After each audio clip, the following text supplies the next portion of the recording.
Hey guys, so for today's video, I have an entire video talking about the worst makeup products. Pretty much in this video, I'm just gonna be talking about products that didn't work out for me. They're not necessarily the worst to everybody, but they're the worst to me. And they're just products that didn't work for me for my skin type, like everyone has different skin texture, skin type, preferences. So this doesn't mean that each of the brands are absolute horrible brands, because what's funny is some of the products that I really dislike are some of my favorite brands. So it doesn't mean that all of their products are horrible or that they're a horrible brand. It just means that it simply didn't work out for me. It's not any deeper than that. I spent a ton of time talking about products that I love and recommend, so I think it's only fair for me to shout out the ones that didn't work out for me too, for those of you who have similar preferences to me. I also do full face tutorials of makeup products that I don't like, and those are really helpful because you get to see how they actually perform.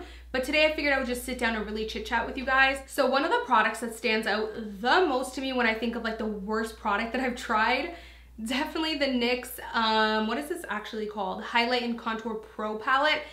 Every time I see somebody use this, I cringe. And I cringe because it just didn't work out for me. But then I see some people use it in tutorials and like it looks so good on their skin. I don't know what it is, but I cannot get this palette to work. I've tried multiple times under multiple different circumstances. It just doesn't work for me. It is extremely, extremely patchy. Like very patchy. You go to blend it out and the powders just don't blend very nice.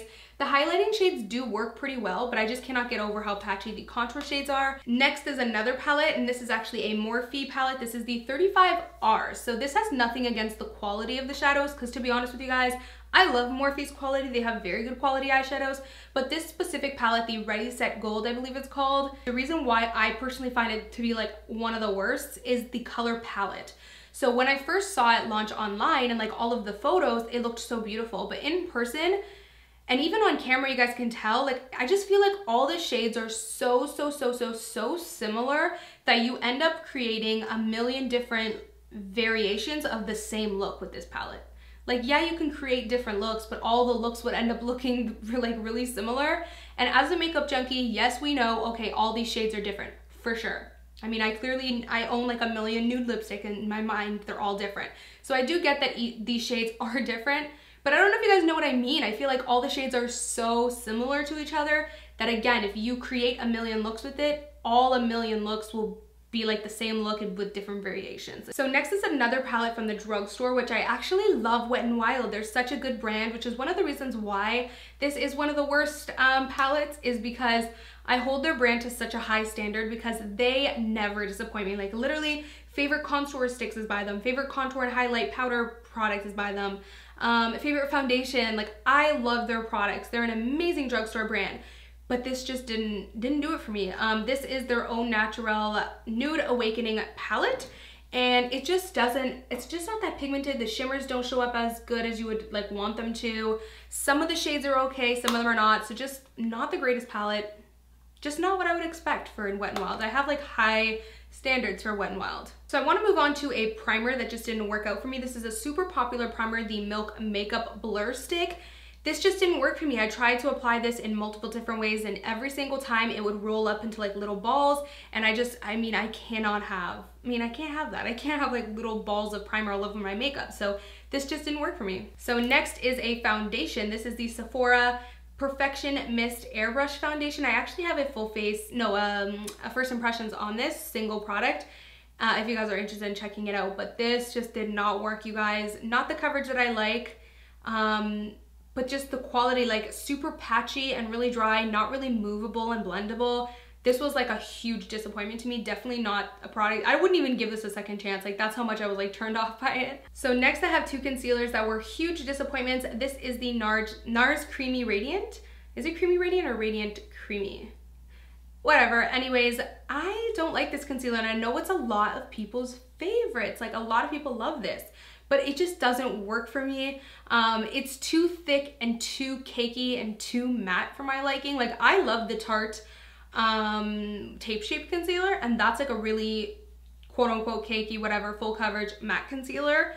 But this is like a whole nother level. This is like super clay-like, like very pasty. I didn't like how it blended, just doesn't work for me. So almost same kind of goes for the Morphe concealer. I just didn't like how the texture was. It was actually very moussey, so I'm not a huge fan of that. but it was kind of cakey and dry underneath the eyes too. Like I never want my under eye to look dry because then you kind of look like you've aged a little bit, and I just don't want that. So one of like the worst to me is the L'Oreal True Match Illumi Powder Glow Highlighter. A lot of people didn't like this. So this is one of the products actually that I'm not like the only one who dislikes it. A lot of people didn't like this. When this first came out, it was like, wow, like one of the first drugstore highlights, you know, so we were all so excited, and then it really quickly disappointed. It's just very dry looking on the face, like super dry and dull. It just looks like you have like powdered. You never want your highlight to look like powdered, like dry powder. Regardless if you want it to look natural or intense, that doesn't matter. It's more about the texture and the look of it looking healthy. So you don't want it to look dry, and I just feel like this looks dry. Second highlighter that was a huge disappointment to me was the Kylie highlighters. They just looked so good online. They looked so nice in the swatches, and they just were a huge disappointment. I find that they're so dry looking. Like even when you touch them, they feel like half wet, half dry, so you kind of have like some hope. Like you're like, okay, this is gonna be good. But then when you swatch it, I don't know, like I just don't get the bang that I'm looking for. Just blah, very dry, and again on the face looks a bit like drying, so I'm just not a huge fan. So on to lips. I have another NARS product. This is the Velvet Lip Glaze, I believe. I know a lot of people talked about these and loved them, so I was really excited to try them, especially this shade.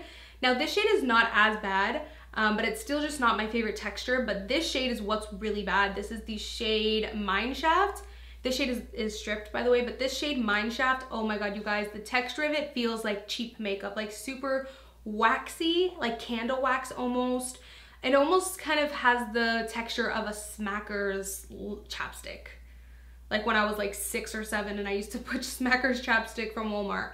And I just don't expect that from a product that is like, what is this, like 25, 30 bucks, whatever? Just don't expect that. And I don't even if this was like super cheap, like $1, I just wouldn't want to wear it. It just has like that super tacky, waxy feeling on the lips, and I'm not a huge fan. And it also bled out a lot, which I mean, you know, is a little bit to be expected, but just not a fan of the texture of these. So last product is the Wet n Wild liquid lipsticks. So a lot of people love these, and to be honest with you guys, I kind of only have a complaint for this one shade because I tried out the other shade, the nude shade, and the formula was good. I just didn't like the color on me, but the formula was good. I still have to test out the formulas of the other shades, but in this shade in particular, I really was disappointed in the formula. And again, I hold Wet n Wild like to such a high standard because they have so many of my top Holy Grail products. Like not even Holy Grail drugstore brand, just one of my Holy Grail brands in general. Drugstore and high-end, Wet n Wild is up there for me. Like I love them. So I was really shocked to find this formula like really disappoint me. It was super sheer and like patchy, really hard to like apply nicely. So that is it for my worst products video. I hope you guys enjoyed hearing me talk about products that I quote unquote hate and that didn't work out for me. Hopefully you guys enjoyed this video. Like, thumbs up if you want me to do another full face of using makeup products that I hate, where I can actually use them on the face and show you guys kind of more of why I hate them. I can definitely do that. As always, thank you guys so much for watching, and of course I will see you guys in my next video. Bye guys. Mwah.